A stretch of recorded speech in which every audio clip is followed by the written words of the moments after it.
Hey lovely sexy gaming people, welcome to issue 29 of Warhammer Stormbringer.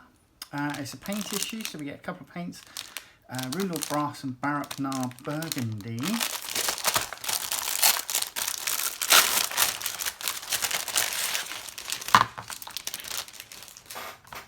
Let's put those aside. We get a trifold this week as well.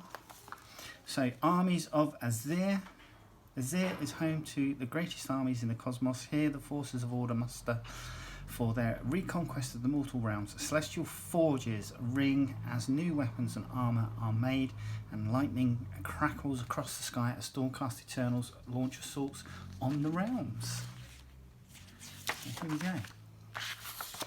So Azir, Realm of Heavens, Sigmar. That's really lovely. That's great. I love that. That'd be nice to have that as a poster, I think. If GW ever wants to release it. Spawn of Stars, Descent from Azir, Anchorage of the Temple Ships, and Bitter History. So there we go. Right, here we are. So, Realm of Chaos 1, section I, on our red section of the book. Beyond the borders of the cosmos lies the Realm of Chaos, a hellish dimension where the dark gods rule and nightmares are made real. The landscape of this realm constantly shifts from one terrifying vista to another, from waterfalls of human blood to labyrinths of mirrored crystal, to festering gardens of disease. So, Tears in Reality, Nightmares, War in the Realm of Chaos. Then we have Sea Battles, number 1. Again for our red section. Blight War, so this is going to be Nurgle. Neve Blacktalon. Neve Blacktalon is a legendary hunter of chaos champions. She wields the scouring power of the wind and pursues her chosen prey relentlessly. Rearguard Strike, the Lure, the Great Sowing. H Realm of Shadow 3, a Shrouded in History. Ulgu is the most sinister of the mortal realms. Since the earliest days of the Age of Myth, it has been a home of insidious plotters and criminals. Its history is one of intrigue and murder, all watched over approvingly by the gods of shadow. Even as Sigmar brings light to the realms, Ulgu remains a place of darkness. A cunning god. Much of Ulgu's history has been shaped by the god Morathai and Seekers of Slaanesh. Okay, so B realms. It says we got Champions of Gur here. Use these tables to deepen the backgrounds of your models. Okay, so we got D3 rolling chart here.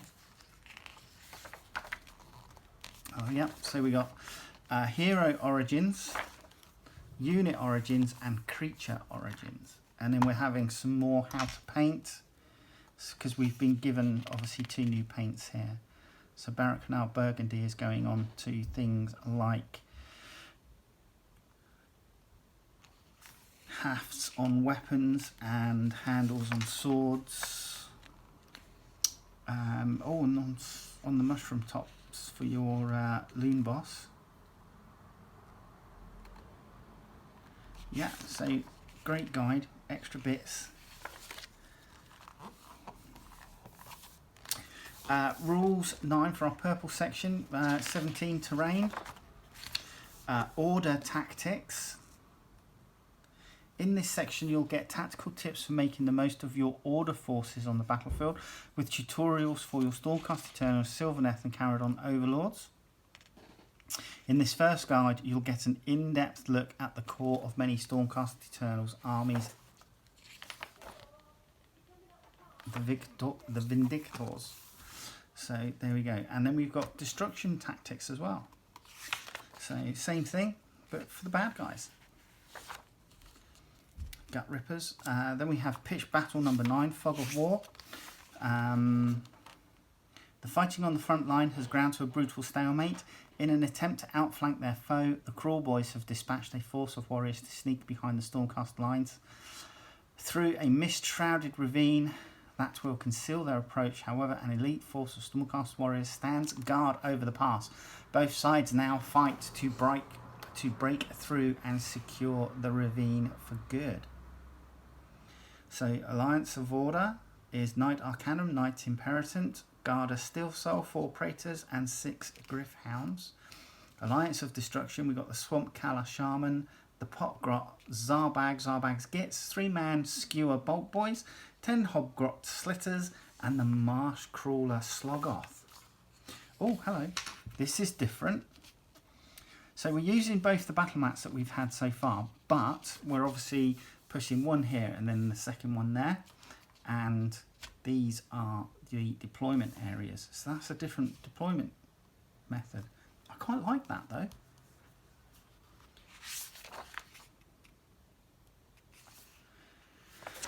Okay, and then we have Vigilors coming in issue 31, and we've got some more Hobgrot Slitters. I think those are the last of the Hobgrot Slitters that we're going to get.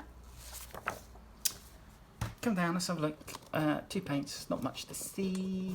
But again, you know, I know people think paint issues aren't worth it, but as I keep saying, it costs me £3.70 to get a return into town.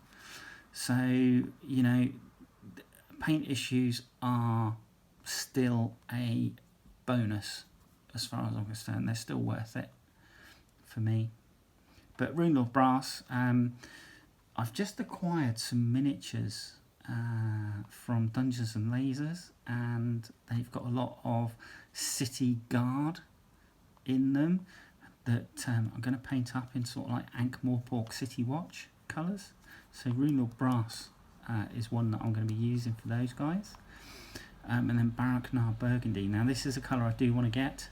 I went to my local game in Bournemouth, Games Workshop in Bournemouth. Unfortunately, he said he doesn't stock the full range of paints. I would have to make a trip over to Poole, which would be even more on the bus. But these will be going to my friend who's collecting the series with me. So yeah, that is what we are using. That's what we've got, 2 paints. But there you go. Hopefully you enjoyed that quick look through the issue, and I will see you in the next video. Alright, take care. Bye bye.